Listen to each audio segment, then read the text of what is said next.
So, thanks for joining. And today, August 1st, and today we are reading Srimad Bhagavatam, second canto, first chapter, 11th verse. And we have been studying this verse for the past 2 weeks, and especially the first week we studied about Nama, Aparada, Nama Bhasa, and Shuddha Nama. So especially this verse is saying that whether we have material desires, spiritual desires, or liberation, whatsoever we have, all we have to do is Hare Namanu Kirtanam. So constant chanting, constant chanting. But this chanting is of three types. So Nama Aparada. So Nama Aparada, by the name itself, indicating that Nama means Krishna, Aparada. Radha means Srimati Radharani. Aparada, without Radharani. So chanting Krishna's name without Radharani, we won't get Krishna. So Krishna's name must be with Radharani. So what does it mean? What does it mean? That means when we chant, we must chant with a lot of attention. Lot of attention. So Radharani is Radharani is merciful mother, and she bestow all her mercy on us. Without her mercy, there is no way we get Krishna. So, Narada Pancharatra, it is saying that Satyam Satyam Punah Satyam Satyameva Punah Punaha Vina Radha Prasadena Mat Prasadat Nat Tarishyasi. So, it is saying without the mercy of Radharani, Krishna's mercy is impossible. The same is Radharani is basically a devotee. Radharani, Srimati Radharani is the greatest devotee of Lord Krishna. So we should know, we should know from her. We should know from her. So in other words, we cannot access Srimati Radharani. Whom we can access to? Her pure devotees. Her pure devotees. Gopis, Manjaris, and Gurus. Gurus. That is what we discussed about in the first first offense. What is the first offense? To blaspheme the devotees. Who are these devotees? The devotees are assistants of Srimati Radharani. So we have to respect them in order to get the mercy of Radharani. By getting the mercy of Radharani, we get the mercy of Krishna. That is the connection. That is the connection. Now, the second very, very important offense. But I want one of you to read the second offense, because there is a very interesting thing about the second offense. So can one of you read the second offense, please? One of I'll you. read it. Yes, Mataji. Nalini Mataji, please go ahead. Yeah. The second offense is to see the holy names of the Lord in terms of worldly distinction. The Lord is the proprietor of all the universes, and therefore he may be known in different places by different names. But that does not in any way qualify the fullness of the Lord. Any nomenclature which is meant for the Supreme Lord is as holy as the others because they are all meant for the Lord. Such holy names are as powerful as the Lord, and there is no bar for anyone in any part of the creation to chant and glorify the Lord by the particular name of the Lord, as it is locally understood. They are all auspicious, and one should not distinguish such names of the Lord as material commodities. Thank you, Prabhuji. Thank you, Mataji. So what is that is different, or what is that so special about this offense that we read every day? We also read 10 offenses every day, isn't it? Can one of you tell me what is this second offense that we read? What is the second offense we read every day?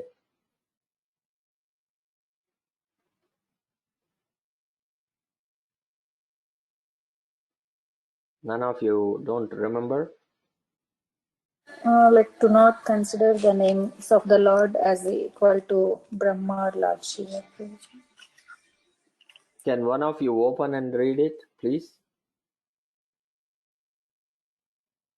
What is the second offense that we read every day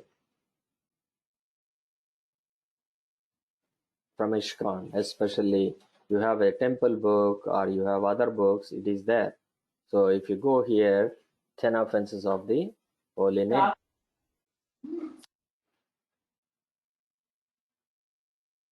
Okay, let me read. What is it is saying the second offense?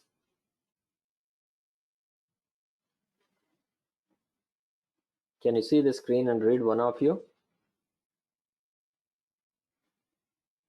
Yeah, to consider the names of demigods like Lord Shiva or Lord Brahma to be equal to or independent of the name of the Lord Vishnu. So is there any difference between this explanation and that verse, that statement? Is it the same or is it different? Is it the same or is it different?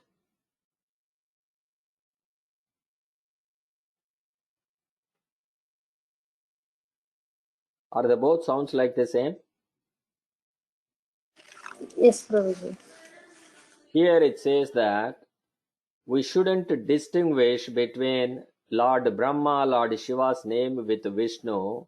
Here it is saying we should not compare all of them on the same level. Are they both same or are they both different?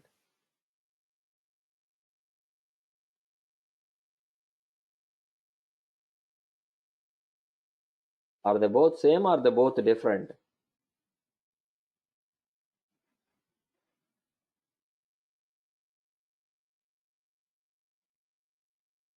Hare Krishna. Andale. Yes, Prabhuji. Yes, same. Yes, Krishna Prabhu, you are saying something? Yeah, yes, Prabhu. They are all. Please read it one more time here, what it says. They are all auspicious, and one should not distinguish such names of the Lord as material commodities. So, not distinguish. Say, Lord Shiva versus Lord Brahma versus Lord Vishnu. You shouldn't distinguish. They're all the same. But here, what is it saying? They're all To different. consider, yes. So, are they both same or are they both different? Both contradictory, right, Prabhu? Yeah. So, how do we, what is right? How can, this was written by Prabhupada. Because I wanted to freeze. Yeah. So, how they both can be the same?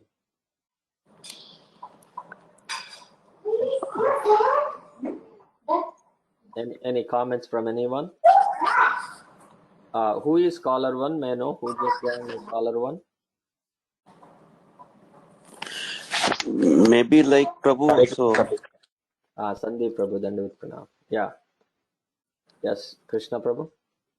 maybe like Prabhu, other than the supreme, supreme personality of Godhead. So, everybody in the same lines he's saying. But it seems like different, but they're not different. They're exactly the same. Exactly the same. What is it? It is everything is emanating from Krishna. So, for example, the Son came from the Father. In one sense, the Father and Son are the same. In one sense, they both have the same blood. They both have the same blood because the Son came from the Father. That means it is the Father is the master, Father is the protector, Father is everything. So Father take a form of a Son. So in one sense, they both are same. So if we go and say that, oh Prabhu, your son is so worst, so bad, he is not at all reflecting your qualities, is the Father will be happy? No, Prabhu. No. because he is from the Father, so he shouldn't be happy at all. The same way, if we look at Lord Brahma, Lord Shiva, we say that, oh, they are this, they are that, and they are very inferior to Lord Shiva, and they are no good, no match for Lord Shiva, Lord Vishnu, so I don't respect them. I only care for Lord Vishnu. If we speak like this, if we behave like this, that is an offense. That is an offense. So we must take all of them equal in quality. Equal in quality. So in other words, Lord Shiva is the same as Lord Krishna. How? Brahma Samhita clearly indicating that Kshiram Yata Dati Vikara Visesha Yoga. How the curd is made from milk, the same way Lord Shiva is made from Krishna. That means Lord Shiva and Lord Krishna is one and the same. One sense. But on the other hand, can Lord Shiva perform all the activities as Krishna performed? Can Lord Shiva perform all the activities as Krishna performed? No, Prabhu. No, there is a limitation. That means we can make a curd from milk, but we cannot make milk out of curd. Can we? No, Prabhu. So that means, in one sense, Lord Brahma, Lord Shiva, in quality, they are one and the same as Krishna. In fact, we are also one and the same with Krishna too, in quality. So, if people are worshipping Lord Shiva or Lord Allah, Lord Jesus, certain portion, certain place on the earth, in the world, we should not condemn that. We should not say that, oh, okay, Lord Krishna is supreme and you shouldn't worship Allah, you shouldn't worship Lord Jesus, you shouldn't worship Lord Shiva. You shouldn't condemn them. Why? Because Krishna is also the same. Krishna is the source for all these incarnations. Krishna is the one. So, in one sense, we should respect them. We shouldn't disrespect them. On the same token, on the other side, we shouldn't make them on the same level as Krishna. Same level as Krishna. So that is why, if you look at it here, he used very nice words here. So if you look at it here, he may know in different places different names, but that doesn't in any way qualify the fullness of the Lord. What does it mean? That means some places he appeared as Lord Shiva, some places he appeared as Lord Brahma, some places he appeared as someone else. That doesn't mean that they're all equal to Krishna. So that is the same statement as this one.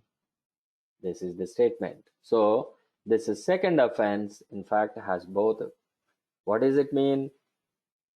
We cannot consider Lord Shiva, Lord Brahma as the same as Lord Vishnu or Krishna. They are not. But at the same time, we should not disrespect Lord Shiva, Lord Brahma in whatsoever. So this is especially we can understand, we can do this way.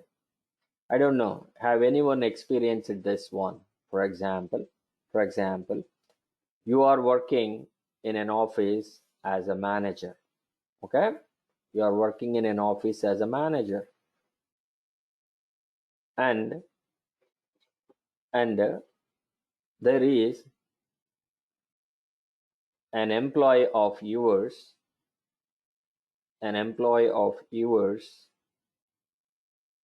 praised you, who is working under you. Oh boss, you are so good, you can do wonderful things, and you are so friendly, you motivate everyone, inspire everyone. You feel good, he feel good, everyone around you feel good.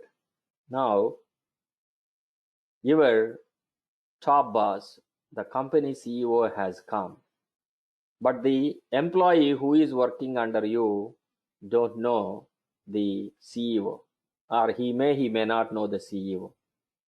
In the presence of CEO, this employee ignoring the CEO, and he keep on praising you. Oh, you are this, you are that. This entire company is running on you.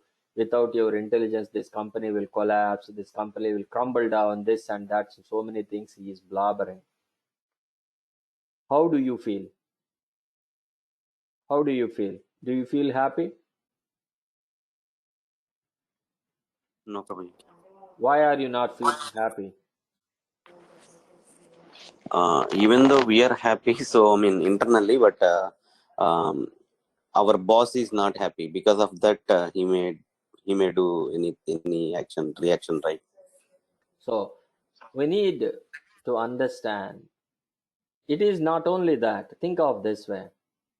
He is telling that in front of everyone, the company is running because of you. Is that true? Yes, Prabhu. No, you are just after all a manager in the company, and that company has hundreds of managers. Is the company is running because of you? You one. No, no, Prabhuji. So who is more important to the company? You are the CEO. CEO is important. So that means you do know the fact. You do know the fact. You are not running that company on a single-handed. You are contributing, but you are not the source of everything there. You know that fact, especially when you know that fact, and when this thing happened in front of the company CEO, how do you feel? Do you feel happy?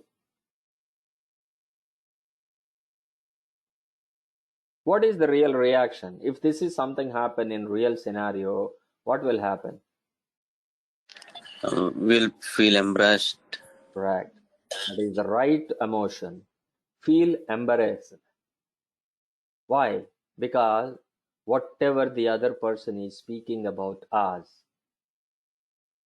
is, there is no truth in it.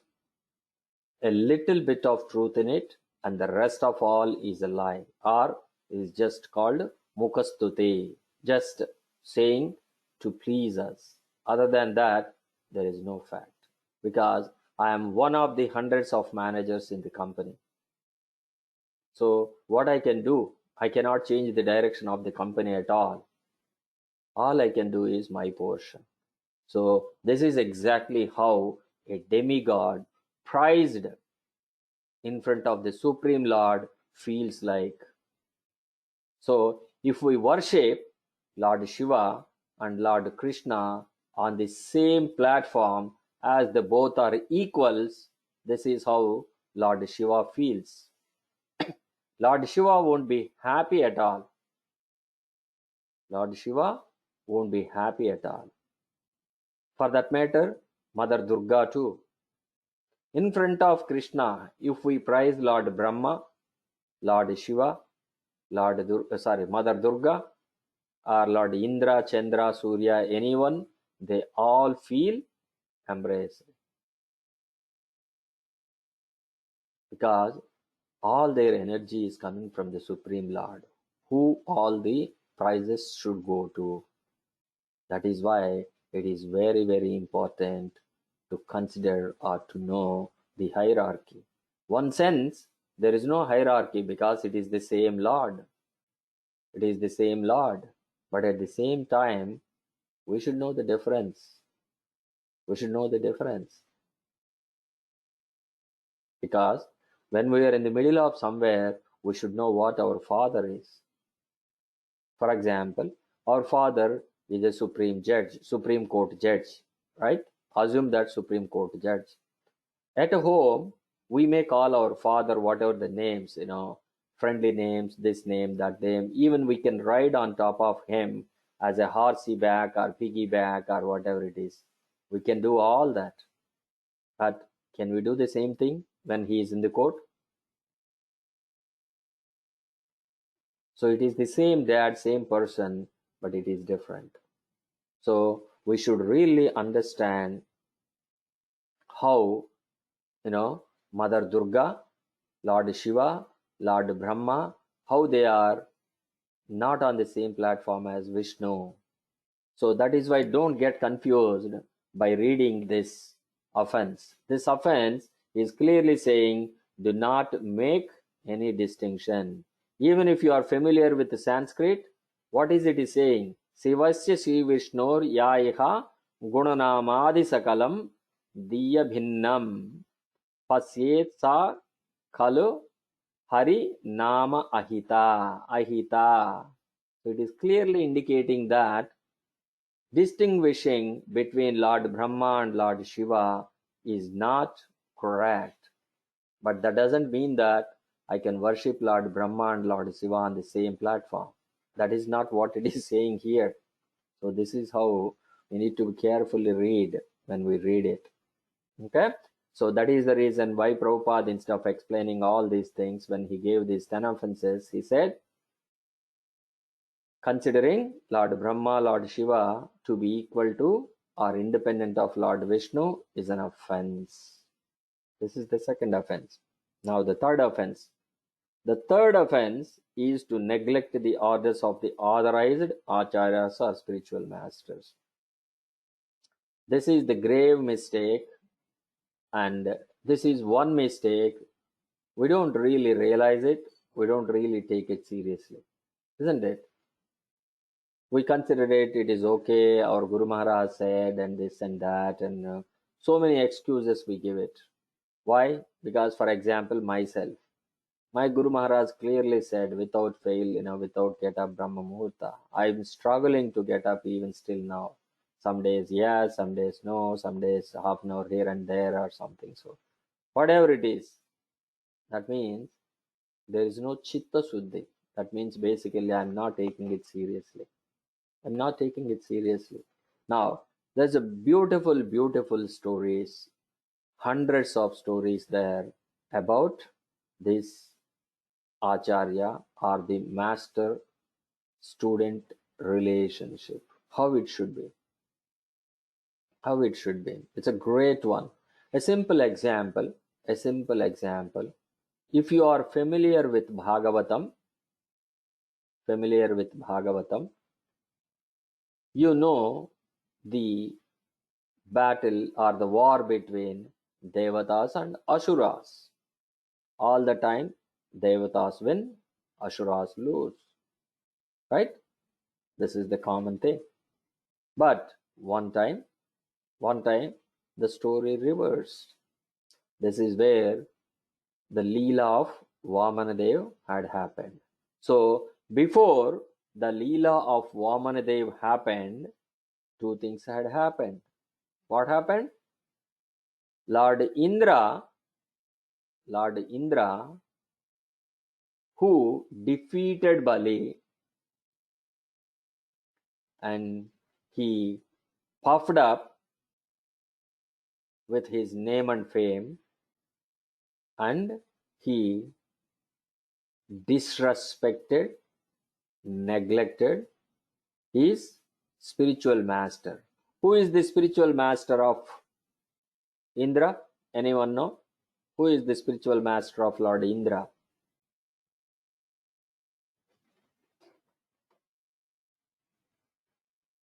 Narada Prabhu. Brihaspati Prabhu. Yes. So Lord Indra's spiritual master is Brihaspati. Now what happened? With this puffed up with the name and fame, one day he completely ignored, neglected, and even disrespected. It is common courtesy that when the spiritual master walks in an assembly, no matter who you are, we have to get up and take a bow. In fact, a Dandavat Pranam. We should do it. But what happened? He was sitting on a throne and he didn't even get up. He didn't show. But everyone in this court has got up and paid respects to Brihaspati except Lord Indra. Now what happened? Brihaspati got very, very angry and annoyed, and he left the assembly. He left the assembly. What happened? What happened? On the same, at the same time, now Indra puffed up and he disrespected his spiritual master. On the other hand, Bali, who got defeated, now he took the shelter of Brahmanas and his guru Sukracharya, and with their blessings, he performed an yajna. Now what happened? One hand, Indra lost the mercy of his guru, spiritual master. On the other hand, Bali Maharaj got the mercy of his spiritual master and Brahmanas. Especially, he got all what you call magical weapons from his spiritual master. Now what happened? Again Bali came one more time and he utterly defeated Indra. Utterly defeated Indra. They escaped from Indraloka and they disguised themselves with different forms and they escaped completely. In fact, we can say ran. So what happened? Disrespecting a spiritual master take a toll on Lord Indra. But on the other hand, Bali gained a lot. So this is the power of the mercy of a guru. And there are many stories like that. There is another story, is a famous story, and from Sri Sampradaya, and quickly I will tell this story of Kuresha. I think all of you, or at least some of you, are familiar with Kuresha. Kuresha is a disciple of Ramanujacharya, a great disciple of Ramanujacharya. So Kuresha, by the name itself, Kura Isha. Isha means the controller, Kura means a place. So he is basically controller of a particular place. So basically he is a Jamindar. He is a very rich person.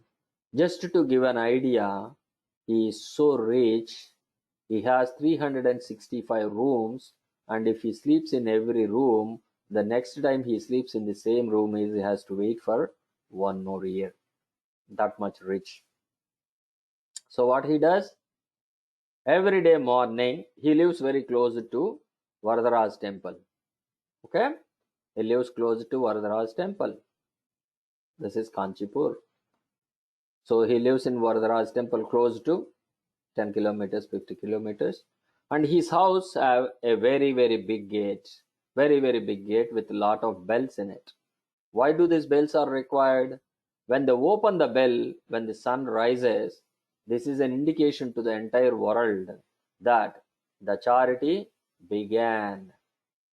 So Kuresha every day starts his charity starting at the sunrise. So he give clothes, he give food, he give whatever the people are asking, he do that every day. And he closes the gates when it's at sunset. This is every day he does. So his softness to indicate that one day his assistant didn't come up. Normally in those days, they offer prasadam in plantain leaves. You know, aritaku, plantain leaves. They offer food in the plantain leaves. So there are no plantain leaves because the assistant didn't go and bring them. So what happened? He told his wife that I will go and get myself. He went to this garden and he started cutting plantain leaves. What happened? I don't know how many of you are familiar with. When you cut a plantain leaf, what will happen? It will drop sapling, or it will drop some kind of water, milk. It drops. It's a kind of milk. So he thought that the leaves are crying. He stopped cutting. He He left, he came back, and he said to his wife, "Bring out all the gold we have and make gold plates." So he start putting prasadam in the plates. Now guess what? Because gold is very valuable, people start taking it. But he didn't say a single word. He is making another new plates, doing it. That kind of rich is Kuresha. Now one day happened, Mother Lakshmi came to know this story and she wants to see, because she heard this closing of the sound, opening of the sound, the gate, it makes big noise. She asked Lord Varadarajan, "What is this sound? What happened?" So Lord Varadarajan said, "Our devotee, Kuresha, he started his charity and closing his charity." So she said, "I wanted to see." Now what happened? So Lord Varadarajan sent Kanchapurna. Some other time we will tell the story of Kanchapurna. There is another great devotee. Okay. So Kanchapurna came to Lord, Kuresha, and he said, "Mother Lakshmi, very well satisfied with your charity and she wants to see you." Then what happened? Kuresha felt ashamed. He called his wife. "See what mother said?"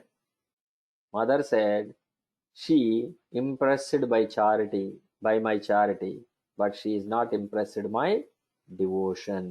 This is a shame and I don't want to live." What did he do?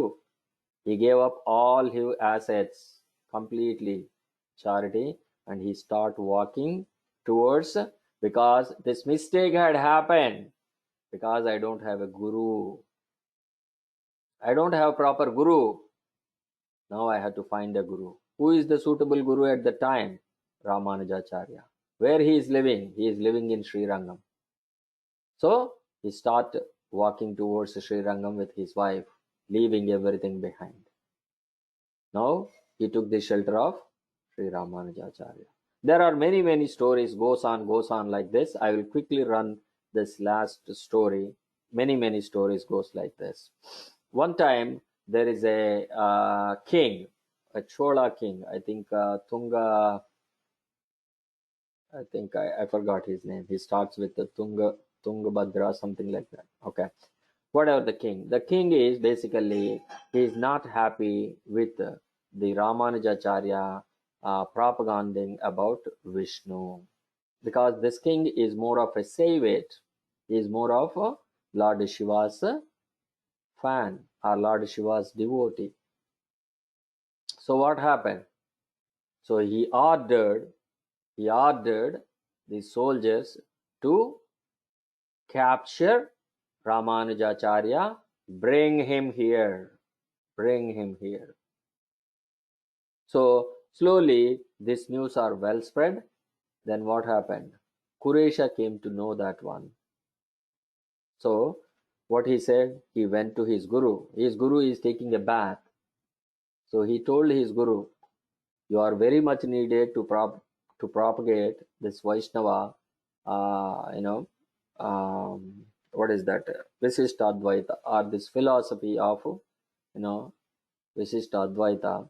So I will take your place, you take my place." He begged, and he took his Guru Maharaj's dress, the saffron dress, and he leave his white clothes on the banks and he left. Then what happened?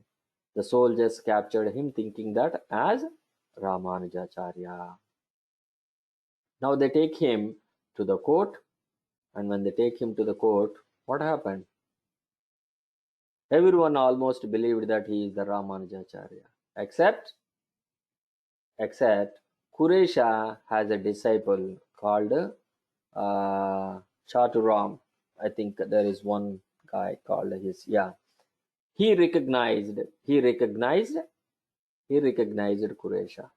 He said to the king, "This is not Ramanujacharya, this is Ramanujacharya's disciple. So, you are fooled by him. So, the king got very angry on him and he asked to poke his eyes. I'm very simplifying all this thing. There is nice, wonderful explanations, all this. So, the soldiers were asked to poke the eyes of Kuresha. And he told the soldiers, "If you do that, you get the sinful reaction. Instead of you doing it, give me those needle things, I do it myself. And he poked himself. See the mercy of him on the soldiers. See his devotion to his guru. So many incidents happen. Fast forward all those incidents. Now what happened? One time Ramanujacharya took Kuresha to Varadarajan and asked Kuresh to ask for your eyes. Ask for your eyes. You go and beg, he will give eyes. So Kuresha went, and Lord Varadarajan asked, what do you want? He said, the king who committed a grave mistake against me and all the Vaishnavas, send him to Vaikunta. That is all I wanted. Then he came back. Then Ramanujacharya is not happy, and he told, go back second day and ask again. Now what happened? Second day Kuresha went and asked. This time Varadarajan is not happy. Your guru mentioned that you belongs to him and you must have eyes to serve him. So ask, I will give it to you. All you need is to say, I want my eyes, I will give it to you. Ask. You keep saying ask. But he said, no, I want my disciple Chaturam to go to Vaikunta and then come back. Like this, many days have passed. He is keep on asking something. Finally, Ramanujacharya is very annoyed about this one. Next time, if you don't come without eyes, I won't be here.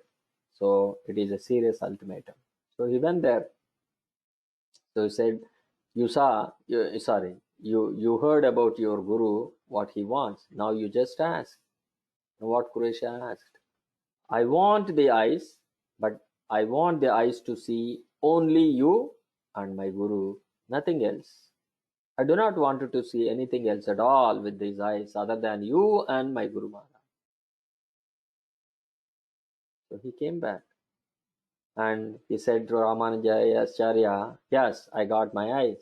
So he tested him. Okay, what a kind of garland I wear it. What kind of the dress Varadarajan wear it. So he tested it. He told everything. But we don't know that he cannot see anyone else other than those two. This is the love what Kuresha had it. And finally one day Kuresha came and asked Varadarajan. So he asked, what boon you wanted now? He said, I wanted to leave my body before my Guru. I wanted to leave my body before my Guru. Varadarajan said, Tadastu, so be it. So everyone came to know that, and not only that, Varadarajan has given a boon of that. Not only you go to Vaikunta, anyone has connection to you, with you, all will go to Vaikunta. Then all the other disciples came running and told Ramanujacharya about this thing. So here Varadarajan has given a boon to Kuresha that anyone in connection with, so he can go to Vaikunta. Then Lord Ramanujacharya start jumping, dancing. Everyone is wondered, why Gurudeva, why are you dancing? He said, I am very glad that I have a disciple like Kuresha, by whom I can visit Vaikunta. If I hang on to him, he can take me to Vaikunta. See how grateful it is. A personality like Ramanujacharya, he is none other than Lakshmana, Lord Lakshmana himself, Lord Baladeva himself, is made this comment. Now we can clearly see. If we all remember it, this is exactly the statement made by our Prabhupada too. I sincerely wish one of my devotee is favored by Lord Krishna, and with his connections I can go to Vaikunta or Krishna Loka. This is what Prabhupada mentioned. So we can clearly see that the relationship between Guru and the disciple. And now finally to ask why, Ramanujacharya asked, why are you requested to leave me behind and go before me to Vaikunta? You know what he said? The rule in Vaikunta is this. The rule in Vaikuntha is whenever a new devotee walks into Vaikuntha Loka, all the existing devotees come to welcome the new devotee. So, if Ramanujacharya goes before and Kuresha goes later, Ramanujacharya welcomes Kuresha, which Kuresha didn't like it. I am the disciple, Ramanujacharya is my guru, I must welcome him, not him welcome me. So, he wants to leave his body before his guru, even though he is so young, and welcome his guru. This is the love of the disciple to his master. Now see how great examples we have, how great things they achieved it by having faith on the Acharya. This is what we have to develop the faith. This is the third offense. Those who don't have faith on the Acharyas and his teachings, this is the grave mistake. Grave mistake. We should be very attentive. Now the fourth offense, scriptural and Vedic knowledge. Especially this one is, we see it quite often. Oh, I believe this Bhagavad Gita, but I don't believe this. Sorry, I believe Mahabharata, but I don't believe Bhagavad Gita. Oh, I believe all Puranas, but I don't believe Bhagavata Purana. We say that, right? That means we are giving what? We are making segregation. We are making blaspheming towards this Vedic scriptures. What is Vedic scriptures actually? Why the Vedic scriptures exist in the first place? So Krishna in Bhagavad Gita clearly mentioned. What did he mention? Vedaischa sarvair ahameva vedyo. All the Vedas were given to know me. Whether that is Manusamhita, whether that is Garga Samhita, whether that is Bhagavata Purana, whether that is Padma Purana, whether that is Ishopanishad, Gopalapana Upanishad, Kathopanishad, or whether it is Vedas. Any of the knowledge, transcendental knowledge, is given to know Krishna. To know Krishna. Why do we know to Krishna? This is not for the benefit of Krishna. No. Knowing Krishna is not going to benefit Krishna. Knowing Krishna is benefit us. Why? Because we are searching for happiness eternally. We are searching for happiness eternally, but we don't know where that happiness exists, where that happiness available. Now, all this Vedas, all this knowledge will give us where that happiness available. It leads the path to Krishna so that we all can be in happiness. So the Vedic scriptures is giving the way to reach Krishna. Bhagavad Gita, famous verse. What is it? Bhaktyatva ananya sakyo. Except devotional service, I cannot be available to you. This is Krishna mentioning it. So how do we get bhakti? Manmana bhava mad bhakto. Become my devotee. How do I become devotee? Satatam kirtayanto mam. So sing always my glories, praise always my glories, chant about me. So Krishna is giving all these answers in the scriptures to reach to him. That is why we must respect these scriptures. We treat these scriptures same as Krishna. Idam Bhagavatam Nama Puranam Brahma Samhitam, isn't it?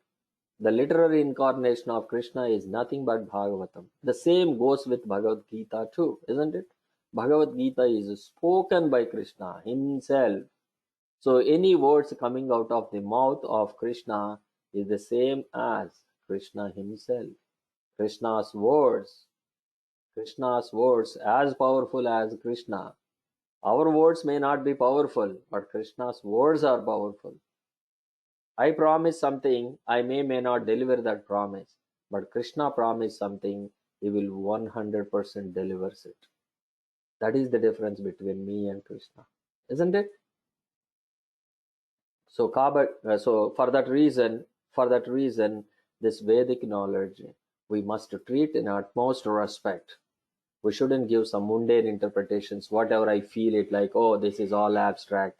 For example, many of the commentaries of Bhagavad Gita, they say that this is abstract. There is no person like Krishna. There is no there is no Kurukshetra war. It never happened. Accidentally or coincidentally, there is a place called Kurukshetra, but there is no war, never had happened. Something like this. This is all mundane interpretations. That means their own interpretations. So this is an offense. So I will stop it here. It is already 9:25, and the remaining offenses we will finish in the next class. I will stop here and let us see if we have any comments and questions from anyone.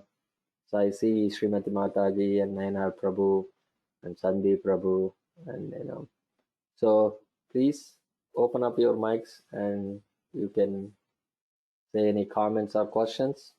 Thank you, everyone.